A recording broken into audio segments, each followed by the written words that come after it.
This video is going to be insane. We're going to see so much revelation, so many reveals. We got 5 players. Shocking! Shockingly high players.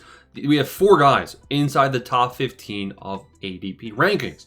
All of them are poised to be potential busts. Avoid at all costs in 2025. And I'm here to tell you why. Smash the like and subscribe button if you want to see more content. It really helps us out as a small channel trying to gain more traction. 5 names. Let's hop into it. Name number 1. I bet you're scared about who I'm about to go to, and I'd be scared too. It's one of my favorite players from the offseason. It's Devon Achane. Now, I know I've been saying Devon Achane. I've been big on him all offseason. Now, I do not think Devon Achane will be bad in games he plays. However, in 2023, he was banged up, only played 11 games. Last year, pretty good year from a health perspective. 17.6 points per game, plays all 17 without Tua. In games that Tua was healthy, Devon Achane had a much higher ceiling than in games where he wasn't healthy. Now, if Tua's healthy, if Devon Achane's healthy, I still think Devon Achane has a very good season, and that's why I'm happy that I bumped it. I was telling you guys about Devon Achane when he was an ADP in the 2nd and 3rd round. Now he's ADP of 12. I think he's fairly priced. Now, why do I think all of a sudden he might be a bust? You have rumblings about the potential calf injury, and he's not practicing. Now, you guys might have clarity on that by the time you're watching this video. It scares me because of the previous health issues. I'm also scared about Ollie Gordon. People are thinking Jalen Wright is going to be somebody that's a sleeper option. Jalen Wright, he's going around the ADP of 140. I'm not as big on Wright as I am Ollie Gordon. Ollie Gordon has looked very explosive. Ollie Gordon has looked better than Jalen Wright in the preseason. And the bad news for Achane, whose touchdown rate fell from 23 to 24, only 0.4 touchdowns per game in the red, as you can see on flockfantasy.com, free tool, go check it out. Devon Achane might lose. He's going to lose the goal line role, if he even had the goal line role in the first place, to Mr. Ollie Gordon. Ollie Gordon is somebody you might be able to get with a late round dart throw, depending on how deep your league's settings are, depending on how many bench spots you have and whether or not you want to roster Ollie Gordon. Ollie Gordon has looked explosive in preseason, and if he eats in Devon Achane's role, or if Achane misses time, Achane could be somebody that doesn't return value right here, and he's basically getting drafted now in round 1 or the first pick off the 2nd round. We got Malik Neighbors coming up next. Now, this is a similar story. I'm as high on Neighbors as I am on Devon Achane. However, Malik Neighbors has the toe injury. Malik Neighbors had, I don't even remember what the second injury was. I don't even remember. But the third injury now is the back. This guy is injury prone this offseason. Now, 2024, he did play 15 games. This toe injury has been nagging him since college, so you'd expect he should be all right.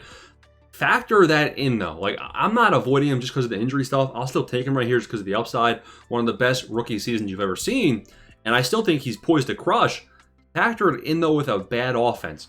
If he is hurt, if he's playing through something, he's going to have less motivation to be out there because his team is going to be getting smacked around by the 3 other teams in the division, the Cowboys, the Commanders, and the Eagles. They're going to be mollywopped. So while Malik Neighbors can be somebody that averages over 20 points per game when healthy, especially with the quarterback upgrade in Russell Wilson, I'm high on Neighbors. I think Neighbors could be wide receiver 2 or 3 this season, right up there with Jamar Chase, and right up there with CeeDee Lamb debatably too. He could beat Jefferson. I'll say he's very good. But I think the bust potential is there due to the injuries and due to the team circumstances. The Giants project out to be one of the lowest scoring offenses in the league. Scary stuff. Number 3 is going to be, we're just going to go quick on this one. We all know who this is going to be. Christian McCaffrey. This is someone I haven't changed my stance on. I've been fading him all year. His ADP is now 7 in redraft leagues. CMC, there's a 3 out of 5 chance that you're going to lose your league when you take him. In 2022 and 2023, he was a league winner. In 2020, 2021, and 2024, he lost you your league. So 60% chance that history is going to repeat itself, and you'll lose your league again. Now, if he is healthy, he's going to be good. I don't know if we're going to see CMC averaging 27 points again like he did in 2019, 2020, but you can expect CMC to be a top 3, top 4, top 5 running back if he is fully healthy and he's good to go all season long, especially in the receiving game where the receiving core is pretty much banged up and you have Deebo's departure. So CMC, again, could crush, but the injury concerns are way too high. And honestly, he's getting up there in age now as well. So it's not, I'm I'm not a big fan. I think it's scary. I think it is a scary scene. I'm not taking CMC at all unless it's best ball. Puka Nacua is the next name. Now, why do I think Puka Nacua has bust potential? Do you want to avoid Puka Nacua? Maybe. You know, he had a nagging injury in 2024, and now you have Stafford, the quarterback, who also potentially is going to be somebody missing time. Now, Stafford's back at practice, but Stafford's old, and he's got a back injury. It's like chronic. His back injury, it's basically chronic. It's old age, right? So combine that with Puka Nacua's lower leg injury proneness, and it's scary. Now, Puka Nacua is one of the most effective receivers in the league, but you need a quarterback that can get him the ball. Heading into the season, if Stafford's there, Puka Nacua can absolutely smash. He will average 18 plus points per game. It's a similar story to Neighbors, except Puka Nacua is going to be in a better offense. Just a couple more red flags. Davante Adams is also going to come in here and steal the touchdown red zone rate. You know, Puka Nacua's touchdown rate historically has not been good. Now, if I pull up Davante Adams, his new counterpart, it's not going to, Puka Nacua's touchdown rate is not necessarily going to improve because Davante Adams is here. And Davante Adams, he's a red zone machine. So that's why I'm a little bit scared of taking Puka Nacua. One final name for you boys, and this one's not in the top 15. His ADP is currently around 45. It's Xavier Worthy. Xavier Worthy was not good in fantasy in 2024. I'll say it again, not good.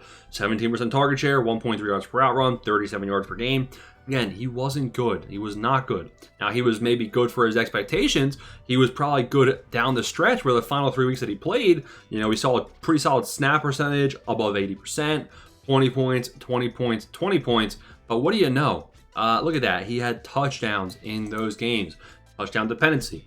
Now, Xavier Worthy, what scares me here is the volatility. I think he's somebody that's going to be hard to predict when these spike weeks are going to happen. Now, as a flex play, sure, I'll take him. But if we look at where he's ranked, his ADP of 44, I mean, there are plenty of other receivers. Like, would I rather have Terry McLaurin or Xavier Worthy? Sutton, a wide receiver one in his offense, a true alpha. You got Metcalf, like the guys behind him, just I think that he should not be ahead of these starting players.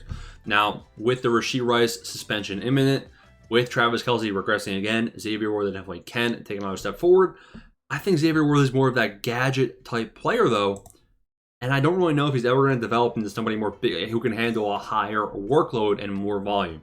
So Xavier Worthy is my most confident on this list to be somebody I'm avoiding. And then we got 4 other guys in the top 15 that have bust potential awareness for. Smash the like and subscribe. Let me know below if you have any bust to avoid. Thanks for watching.